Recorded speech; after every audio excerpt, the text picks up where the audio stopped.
বলেছেন বাবা সাহাবীরা চলো রে যুদ্ধে যাব, জিহাদে যাব। সাহাবাই কেরাম বাবা দাঁড়িয়ে গেছে, নবী আমি যাব। বাবাও দাঁড়াইছি, ছেলেও দাঁড়াইছে। ঘর থেকে দুজন দাঁড়ায় গেছে, বাবা কো আমি যাব, ছেলে কো আমি যাব। নবী বলেন না বাবা, একজন যেতে হবে, দুজন যাওয়া যাবে না।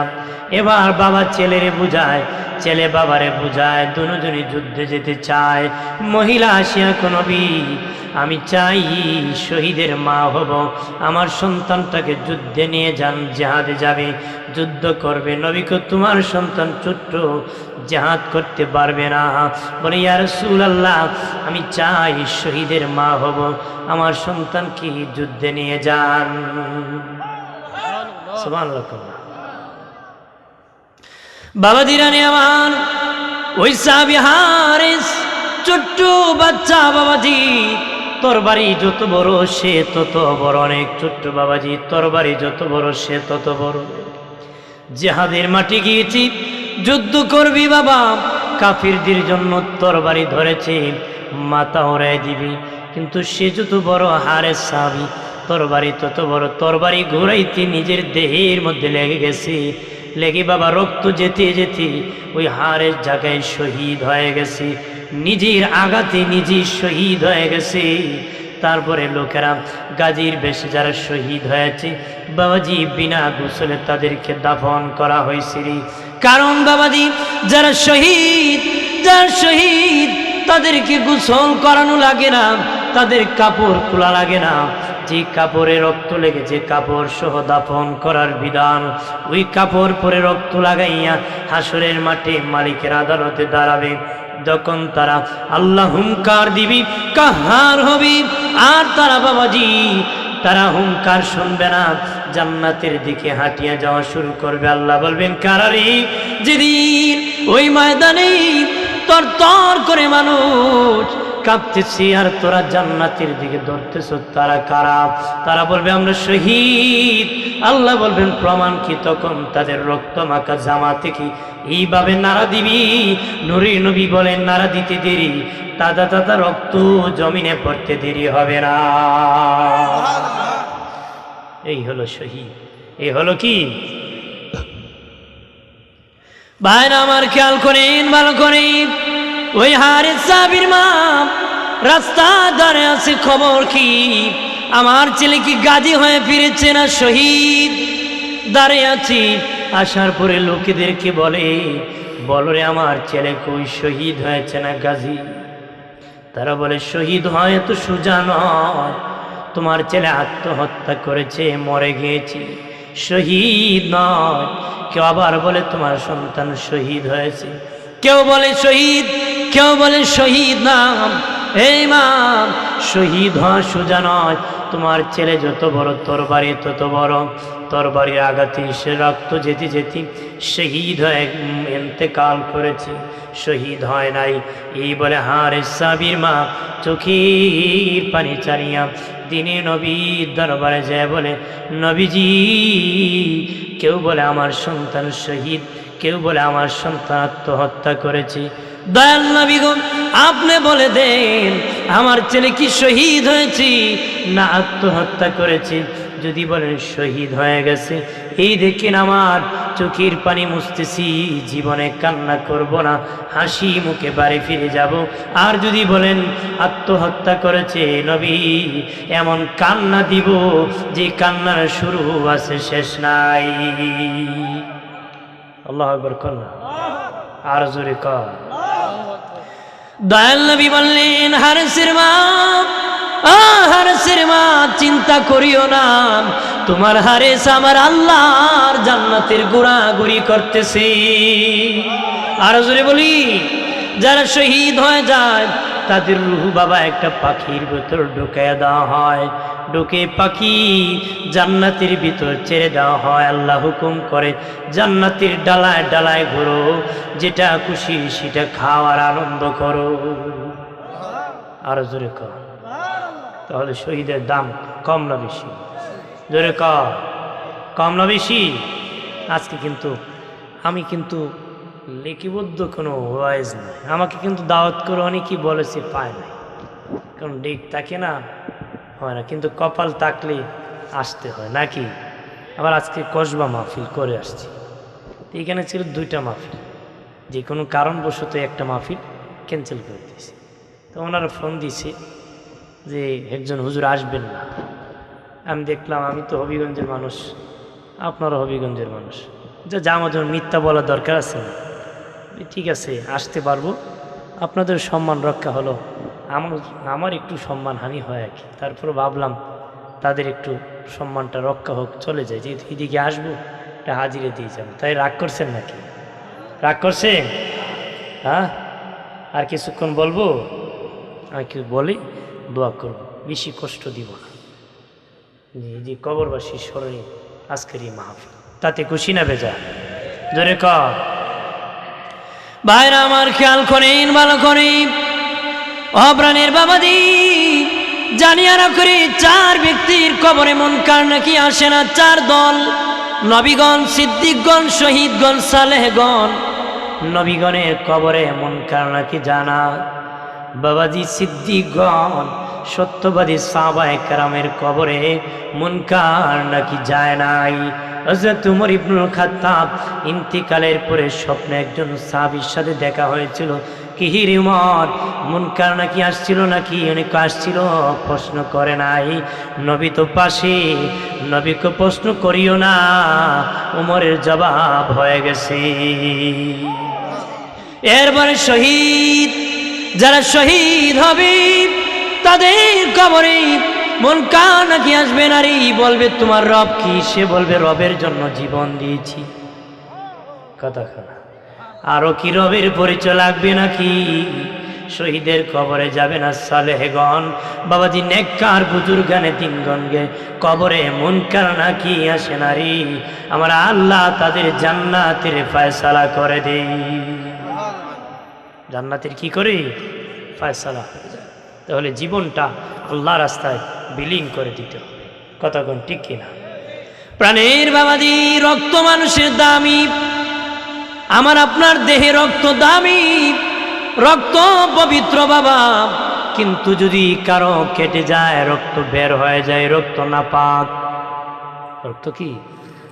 আমার দেহের ভিতরে আছে, এটা পবিত্র, ওইটা দামি, যখন বের হয়ে যায় নাপাক। ঠিক একটা রক্ত আছে, এটা বাবা 1 ফুটানো কলস কলস ভর্তি যদি বের হয় বাবা, এটা পাক পবিত্র।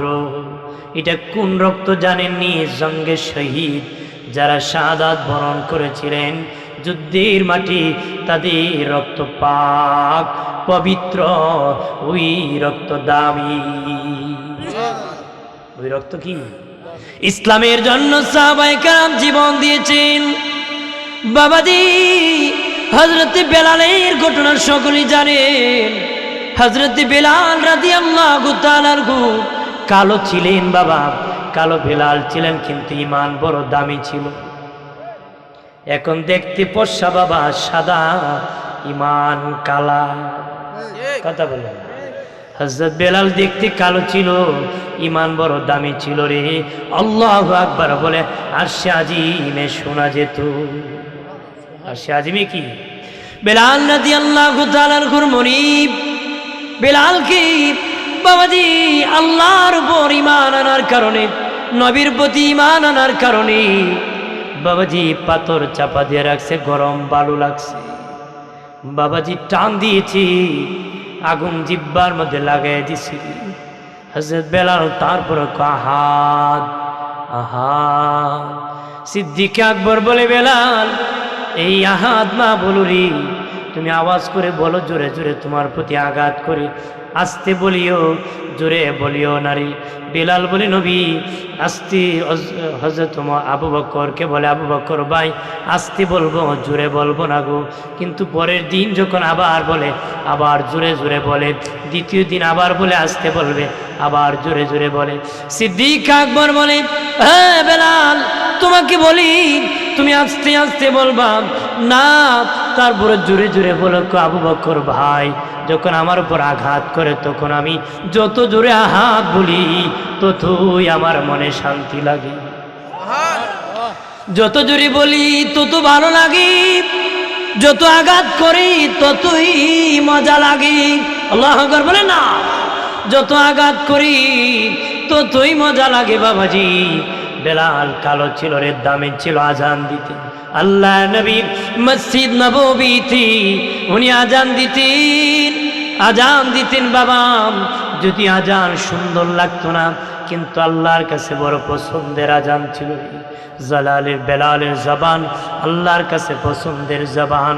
সাহাবায়ে কেরাম বলে, নবীজি, ওগো মায়ার নবী, ওগো দিনে নবী, আরো মধুর কণ্ঠে ব্যক্তি আছে, তারা আজান দিবে, তাদের দ্বারা আজান হবে, তারা আজান দিবে। নবীজি, বেলালের আজান সুন্দর হয় না, তারা আজান দিবে।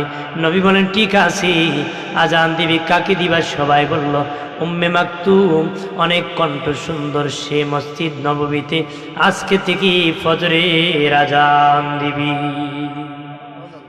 আর জোরে কন্যা, ওনার মধুর কণ্ঠের আজান। হযরত বেলালকে নবী বললেন, বেলাল, ও বেলাল, আজকে থেকে তুমি আজান দিবা না রে, নতুন মুয়াজ্জিন এসেছি। হযরত বেলাল বাবাজি আজান দিবে না বলে কান্নায় ভেঙে পড়েছে, কাঁদতেছে, সারা রাত ভরে কান্না করেছে, সারা রাত ভরে কান্না করেছে। বাবাজি, মধুর কণ্ঠে ফজরের আজান হইছে, মধুর কণ্ঠে ফজরের আজান হইছে। নবীজি সুন্নত পরে বসে আছেন, সাহাবায়ে কেরাম দলে দলে মসজিদে এসেছে। বাবাজি, মোল্লা আলী কারি ওনার কিতাবের মধ্যে লেখছে, নবী দুইবার জানালার পাক দিয়ে পূর্ব আকাশে তাকাইছে, দেখে আসমান এখনো সাদা হয় না রে। সুবহানাল্লাহ। অনেকক্ষণ হয়ে গেছে, সাহাবায়ে কেরাম অপেক্ষা করতেছে, নবীজি অপেক্ষা করতেছেন, পূর্ব আকাশে সাদা হয় না। নবী বারবার তাকাইতেছে। আল্লাহ বলেন, জিবরিল যাও যাও, আমার বন্ধু কেন রে বারবার তাকাইতেছে, জিজ্ঞেস করো। জিবরিল আসে, নবীজি গো, কেন গো বারবার তাকাইতেছেন? জিবরিল, আজান হইলে এখনো দিন হইতেছে না রে, সূর্য উঠতেছে না। জিবরিল, নবীজি এখনো ফজরের আজান হয় না, এই জন্য পূর্ব আকাশ সাদা হয় নাই। আরো আসতে, এখনো কি হয় নাই? ফজরের আজান হয় নাই, এই জন্য পূর্ব আকাশ। জিবরিল আমিনকে নবী বলেন, জিবরিল, জিবরাইল, আজান তো আরো মধুর কণ্ঠে হয়েছে। জিবরিল বলে, নবীজি মনে হয় বেলাল হাবশী আজান দেয় নাই। আল্লাহ বলেছেন আজকের আজান আরশে আজিম থেকে শোনা যায় নাই, এই জন্য রাত পায় নাই। নবীজি বেলাল যদি আজান না দে রাত পাবে না। নবী কই, বেলাল কই, তোমার ডুরি আরশে আজিমে লাগায় বসে আছো রে, আরশে আজিমের দিকে তুমি লাগায় বসে আছো প্রেম। ও বেলাল, তুমি ফজরের আজান দাও। হযরত বেলাল ফজরের আজান দিয়ে দিলেন। আজান হওয়ার পরে আল্লাহ নবী খুব ছোট্ট ছোট্ট সূরা দিয়ে ফজরের নামাজের ইমামতি করলেন, খুব ছোট্ট সূরা দিয়ে ফজরের নামাজের ইমামতি করলেন। সালাম ফিরে দোয়া শেষ করে নবীজি সাহাবায়ে কেরাম নিয়ে বের হয়েছেন। নবী দেখেন জোহরের সময় হয়ে গেছে। সূর্য বাবা সকালবেলার মতন উঠে নাই, সূর্যটা জোহরের মতন উঠে গেছে। নবী বলেন, বাবা সাবিরা, বাড়ি যাওয়া লাগবে না রে বেলাল, দাঁড়াও দাঁড়াও, জোহরের সময় হয়ে গেছে, জোহরের আজান হবে, সবাই মিলে জোহরের নামাজ পড়ে বাড়ি যাব। একটু জোরে পড়ি, আল্লাহুম্মা সাল্লি আলা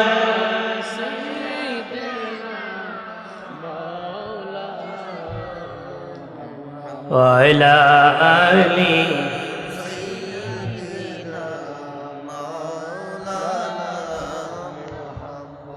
কিসের বড়াই করো রে মন, আমাটির দেহ লইয়া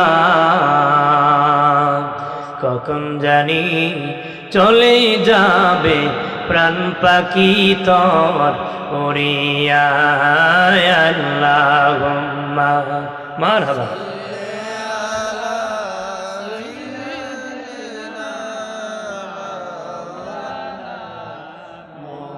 ওয়া আলা আলি